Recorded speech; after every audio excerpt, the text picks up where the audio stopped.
선거는 끝났습니다. 그렇지만은 끝나도 끝난 게 아니다. 이재명 당시 이제 경기지사 후보가 그런 일 없습니다. 어머니를 때리고 폭언도해서 큰형님, 누님, 형님 이런 사람들을 의뢰했다고 그랬죠. 그거 말렸다고 그랬죠. 이거는 명백한 거짓말이다. 검사 사칭 사건이 공직선거법 위반 사건을 낳았죠. 공직선거법 위반 사건이 위증교사 사건을 낳았어요. 법적인 결론은 무죄 확정이었지만은 하나하나가 지금 다 사법 리스크로 비화가 됐고 비화가 될 예정이고. 안녕하세요. 조선일보 법조 전문기자 양은경입니다. 선거는 끝났습니다. 선거 끝나고 이제 첫 판읽기인데요. 이번 총선 결과에 대해서 이제 여러 가지 생각들을 가지고 계실 텐데, 그렇지만은 끝나도 끝난 게 아니다. 이런 취지에서 이재명 대표의 2018년 공직선거법 위반 사건을 준비를 해봤습니다. 이 판결문을 보시면은 이거 이렇게 무죄로 끝난 판결도 이렇게까지 사건이 뻗어나갈 수 있구나. 그런 생각이 드실 겁니다. 그리고 여러 차례 앞선 방송에서 제가 해설을 해드리기도 하고 그래서 자세히 한번 풀어봐 드릴게요. 자, 이 사건이 크게 세 줄기입니다. 친형 강제 입원, 그리고 검사 사칭, 그리고 대장동 5,500억 환수 발언. 그렇게 이제 세 가지인데 이 세 가지가 각각 어떻게 뻗어나가는지 보시면은 이게 사건이 이렇게까지도 진화 발전하는구나. 정말 끝나도 끝난 게 아니겠구나. 그런 생각 아마 드실 거예요. 먼저 이 친형 강제 입원 발언 이게 어떻게 사건화되는지 제가 좀 설명을 드릴게요. 시작은 2018년 5월 29일 KBS 경기도지사 토론회에서 당시에 이제 김영환 바른미래당 후보가 이재명 후보한테 이런 질문을 했어요. 형님을 정신병원에 입원시키려고 하셨죠? 보건소장 통해서 입원시키려고 하셨죠? 그렇게 물어봅니다. 그러니까 이제 이재명 당시 이제 경기지사 후보가 뭐라고 그러냐면은 그런 일 없습니다.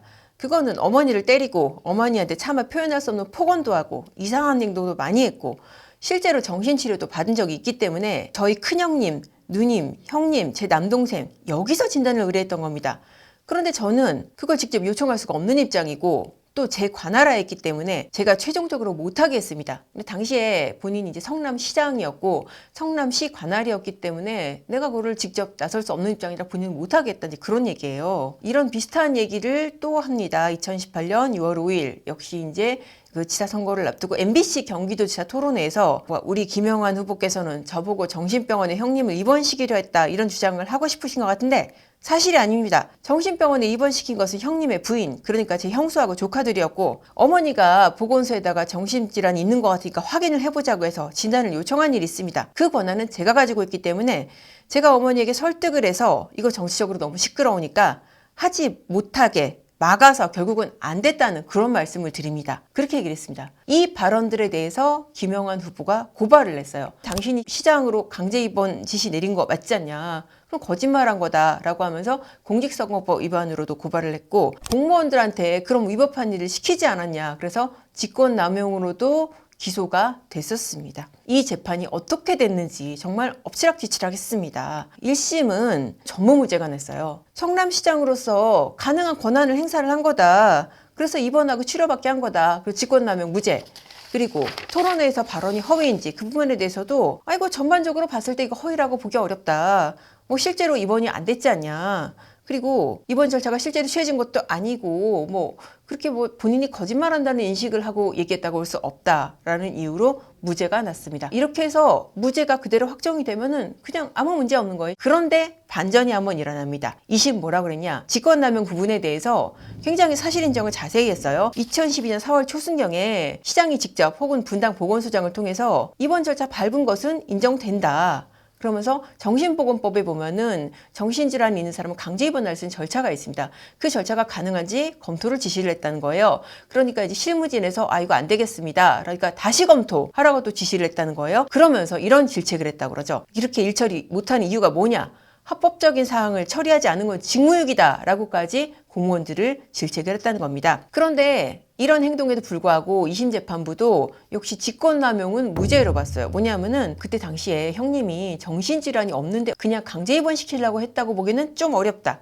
왜냐하면은 이 형님 이재선 씨가 어머니를 협박하고 동생을 폭행하고 이런 일들이 있었다는 거죠. 그리고 2014년 11월에 그러니까 지금 형수 그분하고 딸이 강제 입원을 실제로 시켰다는 거예요. 그리고 이재명 당시 성남시장이 공무원들한테 여러 가지 지시를 했습니다. 예를 들어서 그 형의 건강 상태에 대해서 정신질환 담당하는 이제 의사들이 평가하는 문건이 있는데 이거를 수정하게 지시를 했다고 그래요. 이거 좀 상태가 심각하고 강제 입원이 가능한 방향으로 수정 지시를 했다. 이거 위법한 거 아니냐 이제 이렇게 생각이 될 수 있는 부분이죠. 또 이제 어머니하고 이제 그 의료진하고 면담을 했는데 면담 결과도 보내주라 그런 요청도 했고 진단하고 지금 이 사람 보호 절차가 필요하다 이런 공문을 보내게 하고 이런 지시를 한 행동들이 있는데 이것도 직권남용은 아니다라고 봤습니다. 왜냐하면은 굉장히 좀 법리적인 이유예요. 직권남용이라는 게 성립이 굉장히 까다롭거든요. 이게 그냥 공무원이 잘못했다고 다 직권남용이 되는 게 아니고 직권이 있어야 되고 그게 행사가 돼야 되고 그거로 인해서 다른 사람의 법적인 권리를 방해해야 되고 그런 일들이 있어야 돼요. 근데 그게 낱낱이 인정되기는 좀 부족하다는 거죠. 그래서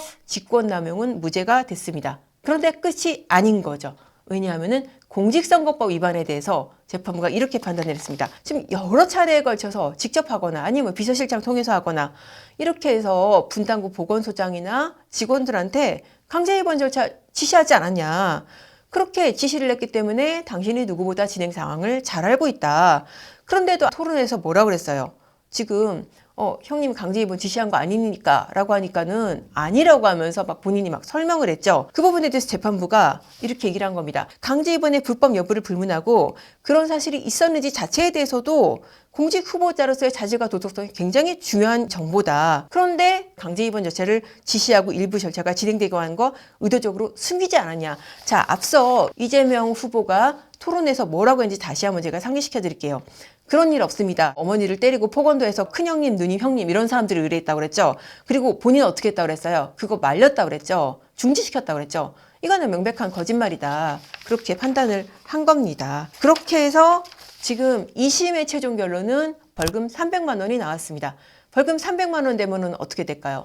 당선 무효형이 됩니다. 이게 확정되면은 당선 무효형이 돼서 지사직을 수행할 수 없을 뿐만 아니라 차기 대선 출마에도 먹구름을 끼게 된 겁니다. 왜냐하면 피선거권이 상실되기 때문에. 그런데 여기서 또 한 번의 반전이 생깁니다. 이 재판 그대로 끝내진 않았겠죠. 당연히 대법원에 상고를 냈고 대법원에서 이 사건을 전원합의체 회부를 합니다. 전원합의체가 뭐냐면은 대법관 13명이 다 관여를 하는 그런 재판이에요. 그런데 여기서 13명은 아니고 12명입니다. 왜냐하면은 민변회장 출신의 김선수 대법관, 이 사람이 이제 옛날에 이재명 대표 사건을 한번 한 적이 있었나요? 변호를. 그래서 빠져가지고 12명이 했는데 여기에서 지금 어떻게 됐냐? 다수 의견이 지금 7명입니다. 7명 명단 제가 불러드릴게요. 김명수, 권순일, 김재영, 박정화, 민유숙, 노정희, 김상환 이렇게 7명이 뭐라고 그랬냐. 민주주의를 위해서는 표현의 자유 넓게 보장해야 된다.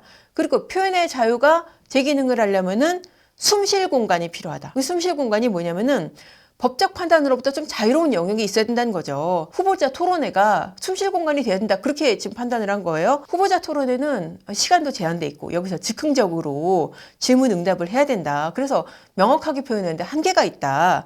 그러면서 지금 앞서 말한 발언 있잖아요. 그런 적 없습니다. 그러면서 그거는 하면서 어쩌고저쩌고 뭐 얘기한 거 있죠.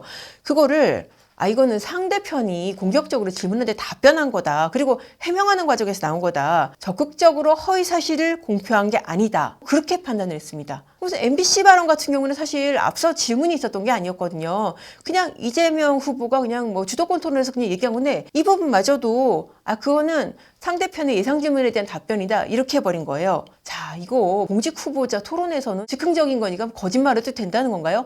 당시에도 이 판결의 논리를 가지고 대법원이 거짓말 면허를 줬다.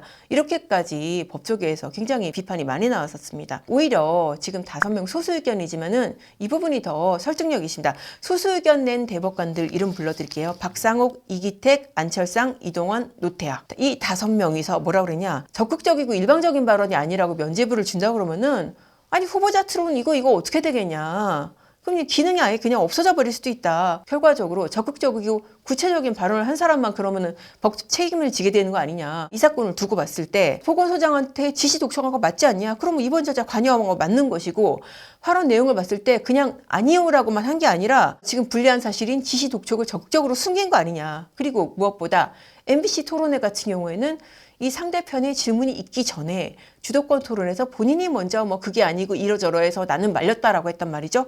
이거는 적극적이고 일방적인 것이다. 다수 의견의 논리에 따르더라도 이거는 유죄다라고 그렇게 한 겁니다. 이 논리가 어떠세요? 여러분이 보시기에 더 타당하지 않나요? 본인이 지시하고 그렇게 독촉한 거 맞는데 이 부분에 대해서 단순히 아니오라고 한 게 아니잖아요. 누가 이번을 취재했고 나는 말렸다. 이건 거짓말 아닙니까? 그런데 어쨌든 7대5 사실 정말 크지도 않아요. 그렇게 아슬아슬한 차이로 지금 무죄가 다수가 돼서 파기환송이 됐습니다. 그래서 결국 파기환송심에서 무죄가 확정이 됐습니다. 이 판결로 이재명 당시 경기지사가 정치적으로 기사회생한 거죠. 그리고 이제 여러분들이 다 아시는 대로 2022년 대선에도 출마를 하게 된 겁니다. 이때 당시만 해도 아주 이상한 판결이네. 뭐 저게 말이 돼? 그렇게 대법원 판결에 대한 비판만 있었어요. 그런데 저 뒤에 대장동 수사가 시작되면서 정말 그야말로 놀라운 반전이 벌어집니다. 숨 쉴 공간, 이게 좀 있어 보이잖아요. 그럴듯해 보이는 논리인데 그 논리는 이제 권순희 대법관이 만들었다. 그런 소문이 이제 법원 주변에도 파다했었거든요. 무죄 논리를 권순일 대법관이 주도했다. 그런 얘기를 많이 했었고, 물론 본인은 부인합니다. 나는 그냥 여러 명 중에 한 명일 뿐이다라고 하지만은 어쨌든 그런 소문이 많이 있었는데 대장동 수사 과정에서 뭐가 밝혀졌냐? 권순일 대법관이 2020년 9월 퇴직하고 나서 화천대유 대장동 사업자 김만배 씨가 실소유진 회사잖아요. 여기 고문으로 취업을 한 거예요. 그래서 월 1,350만 원씩 1억 5천만 원의 자문료를 받은 겁니다. 더 놀라운 것은 이 사건 판결의 즈음에서 김만배 씨가 바로 권순일 대법관실을 드나들었다는 것이죠. 2020년 7월 16일 날 판결이 있었습니다.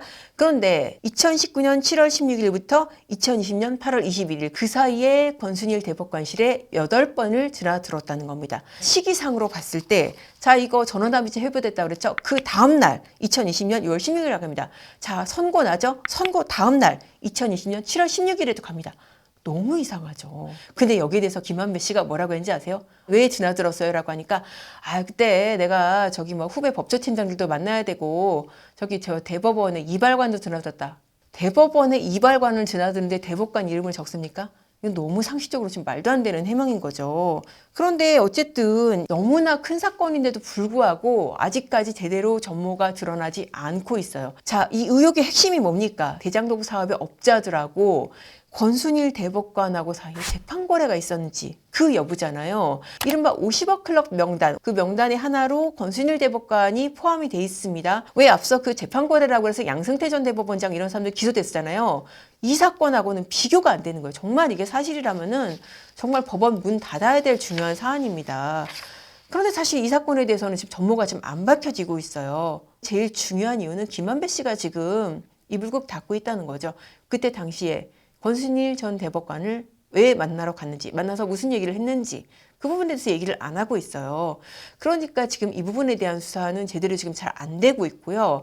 지금 뭐 얼마 전에 여러분들 그 뉴스 기억하실 겁니다. 3월 21일인데 권순일 전 대법관 뭐 사무실 압수수색했다? 이건 뭐냐면 당시에 이제 그 고문으로 일한 부분, 고문으로 일을 할래도 변호사 등록을 했어야 되는데 변호사 등록이 안 된 상태였었다. 그러니까 어떻게 보면 좀 절차적인 부분인 거죠. 그 부분에 대해서만 압수수색이 이루어진 그런 상황입니다.